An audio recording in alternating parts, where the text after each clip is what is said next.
Good day to all. Today we're going to discuss about audit of the inventory and warehousing cycle.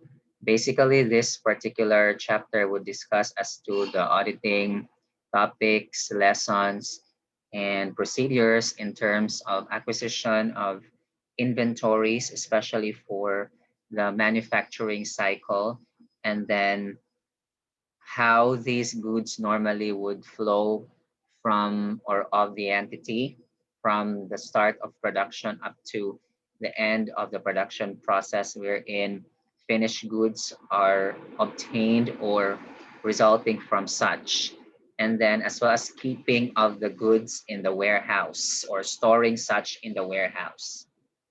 Now, our first objective is to describe the business function. So we are talking about the specific departments which are connected to this particular audit cycle, and then the related documents and records.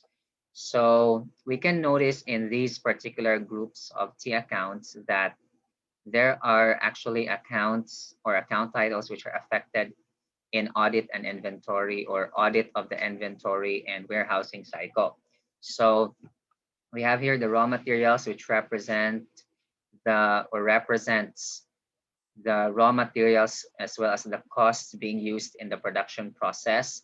Then once these raw materials are being processed with the application of direct labor, so the cost of the salaries and other benefits for the workers, and then other costs known as manufacturing overhead or production or factory overhead, which are needed in order for the raw materials to be processed. Once they are entered into the process, they can either be incomplete, so still in process at the end of the accounting period, known as work in process, or they're already finished, known as finished goods. And then once these goods are sold, so from asset, such would become part of cost of goods sold. Note that the order in terms of liquidity or saleability or convertibility to cash is finished goods, work in process, and raw materials. Next, functions in the cycle. So we have here certain steps or procedures from the time that we really need to procure the said raw materials needed for the production. So we process the purchase orders, and then up to the time that the goods which are finished will be shipped. Although this latter part will be part or was part of the sales and collection cycle. So the inventory will be ordered, and then such purchase order will be sent to the supplier. The supplier will deliver the goods to us, and then we'll have to check if the goods are in good condition before we actually accept them and sign the delivery receipt. Then we are also going to make a receiving report. Then, yes, we have received the raw materials, place them in the storage, then process them. So put the raw materials in production. Again, we apply direct labor and factory overhead. Then after we are done with the production of the goods, we store them. And of course, it is from such storage that we are going to get the goods to be sold. Explain the 5 parts of the audit of the inventory and warehousing cycle. This is the second objective. So we acquire and record raw materials, labor, and overhead, which are the 3 major cost or cost components of the inventoriable costs or the inventoriable cost or cost of the inventory. So the cycles in which we have to test or we are going to make some procedures would be for the acquisition and payment, because we have to take note that once or when we acquired raw materials and we paid for labor and overhead, basically we are under the acquisition and payment cycle. Then payroll and personnel in terms of the labor that we are going to use. So direct labor and indirect labor was part of overhead or will be part of overhead. Then these costs are to be transferred internally as well as the assets. Then after that, once or when these costs have been accumulated as costs of the assets, so they become part of inventory and warehousing. Next, part of audit. So ship goods and record revenue and cost once the goods are shipped. So clearly there was already the sale that we talked about. Then that is under sales and collection as explained a while ago. Physically observe inventory for inventory and warehousing. So this is now to check whether the goods actually have existed. And then we also have to check in terms of valuation, so the cost of such price, and we compile the inventory under inventory and warehousing still. For third objective, we design and perform audit tests of cost accounting. So remember again, three components of the costs, and then we will mention perhaps prime costs and conversion costs, as well as other items for cost accounting as used or utilized by the company. So in cost accounting controls, we have physical controls, meaning we have tangible ways of protecting or safeguarding these particular assets from raw materials to finished goods inventory. Then you also have controls over the costs in terms of computation, in terms of calculation or calculating the costs. Then we go back to this one. This is our methodology for designing controls and substantive tests. So to begin with, we really have to understand the internal control system that is applicable to the company or entity. So this is the cost accounting system. And then we assess the planned control risk so that we will be able to determine as to the extent. So will it be more extensive or less extensive? Meaning, shall we perform more tests? And then if we know that the test of controls or the test of controls will have to be made more, especially if, for example, we know that there has been or there are actually more risks involved in the entity. However, if the controls present really are ineffective, normally we do not perform any further procedures. Instead, we focus with the substantive tests of transactions. So more audit procedures if riskier, more or bigger sample size, more items to select, and we get close to the end of the accounting period. Then in terms of the tests, so we are done with the first one. Second would be documents and records for transferring inventory should be there. So when the raw materials have been actually requested to be used for the production, there is such thing as raw materials requisition slip, that is the request, and then as well as the actual transfer of the goods. So such should be attached together as well as other files. Then perpetual inventory master file so that if, for example, there would be certain movements or updates in terms of inventory, then it is easier for us to record. Also, we have to know or we have to take note of the cost records which are present as well as the unit cost computation in the entity. Fourth would be apply analytical procedures to the accounts and the inventory and warehousing cycle. So these are normally the ratios again that we are going to check in order for us to see or identify possible misstatement. So in terms of gross margin percentage with that of previous years, that is gross margin divided by net sales. So we would be able to check if there has been some errors or overstatement or understatement in terms of values of inventory and cost of goods sold. Because remember, gross margin is obtained from deducting or by deducting cost of sales from sales. So if there has been some obvious and dramatic shifts or movements of the rates or percentages, because supposedly if there has been no major change, such should be close or almost equal to each other or with each other in terms of the gross margin percentages throughout the years. So if we see that such again has changed dramatically, so that could be something that we have to investigate. It doesn't necessarily mean that there are actually now fraudulent mechanisms or transactions that happened along the way. It doesn't follow, but that could be something that we have to investigate for possible misstatements. Next is inventory turnover, which is our measure as to how fast the goods actually are sold. So cost of goods sold divided by average inventory with that of previous year. So the bigger the inventory turnover, the better, because the average inventory is the denominator. So if we have lower or lowest level of inventory, then much better for the company.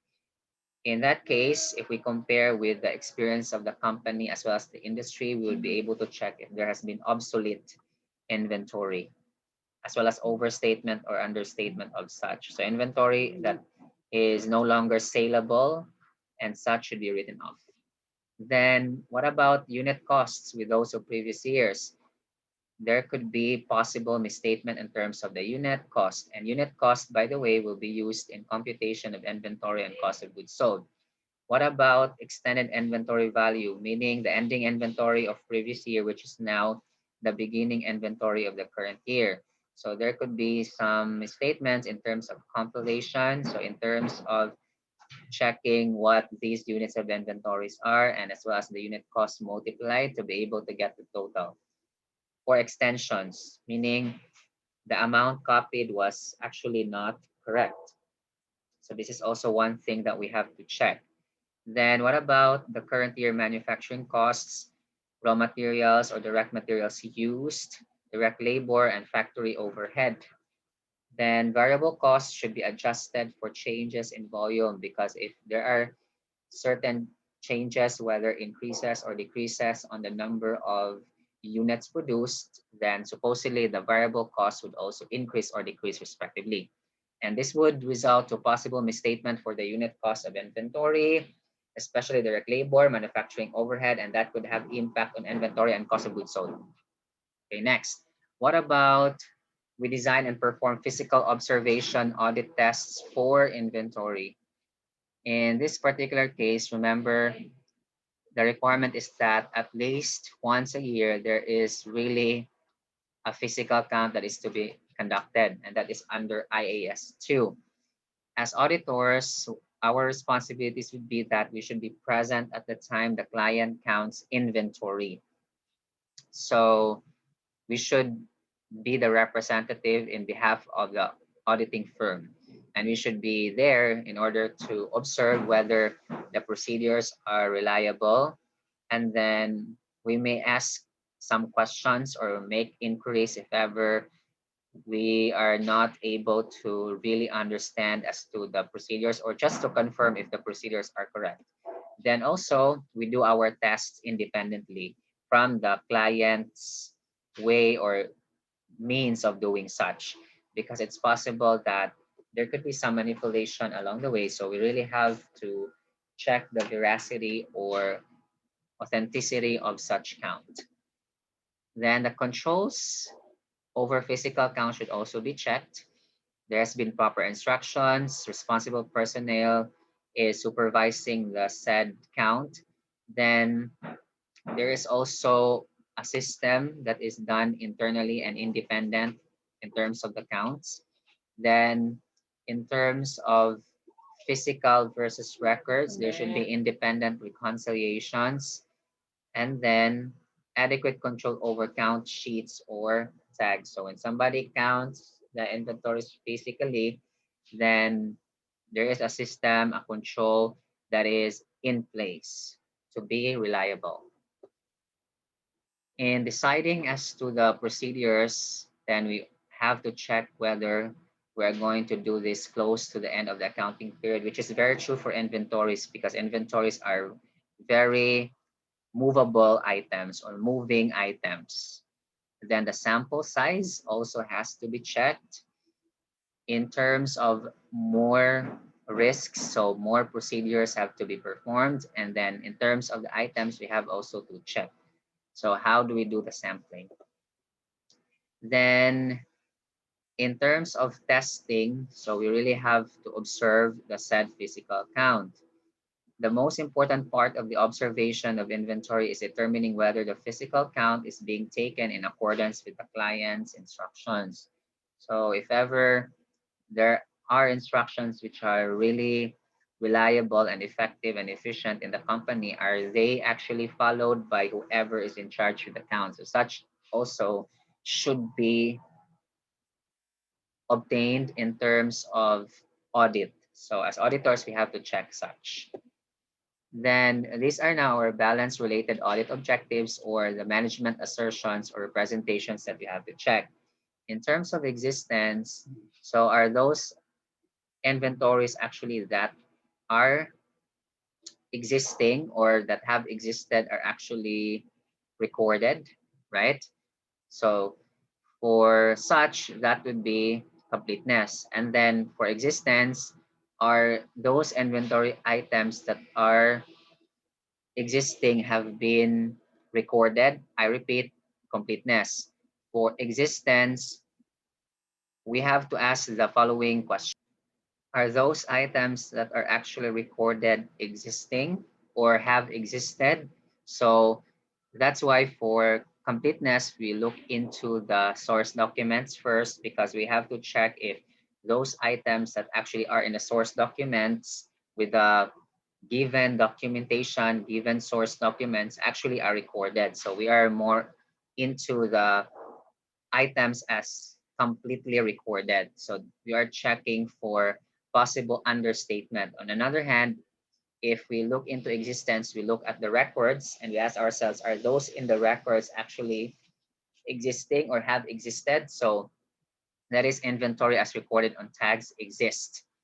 I started with completeness because completeness really is something that is asked a lot. Then accuracy in terms of the values or the amounts, unit cost, classification, are they classified correctly? So the tags actually are the labels of inventory items, whether, for example, basic raw materials, work in process, and finished goods.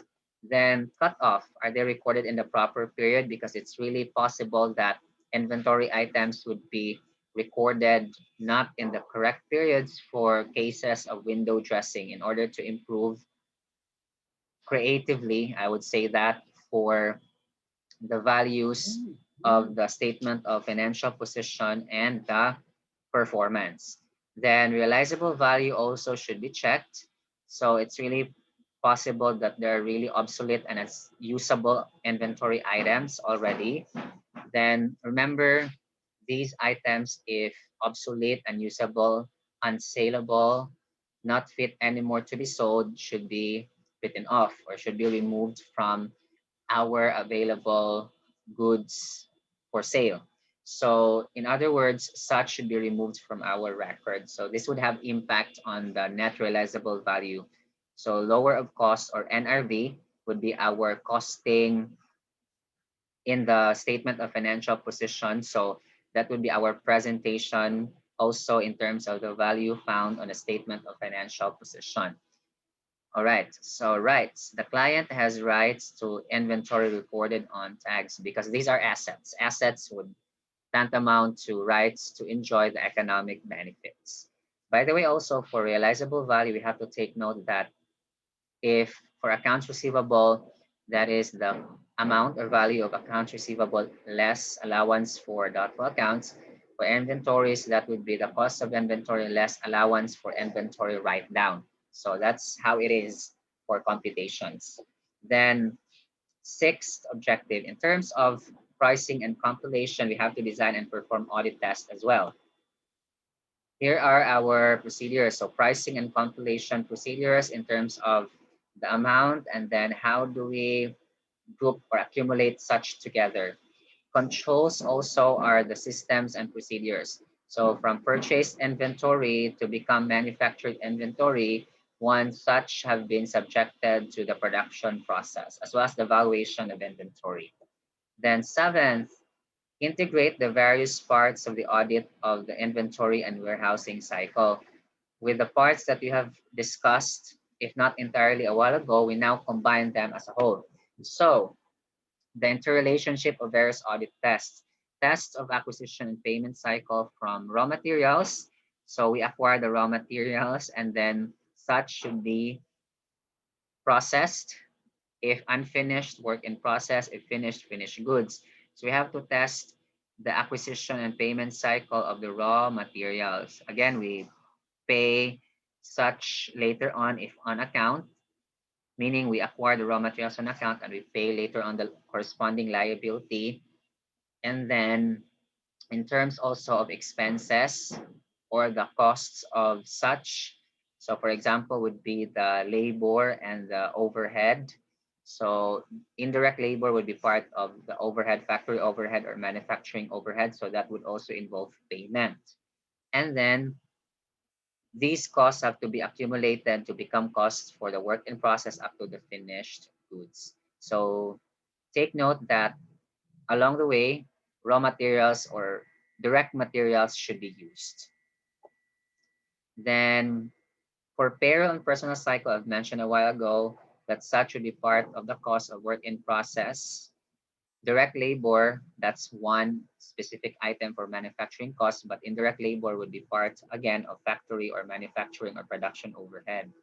Then in terms now of the finished goods, especially for ending inventory, so we have to test the records for getting the cost, then physical inventory observation, as well as the values, pricing, and combining all items for raw materials as well as work in process and finished goods.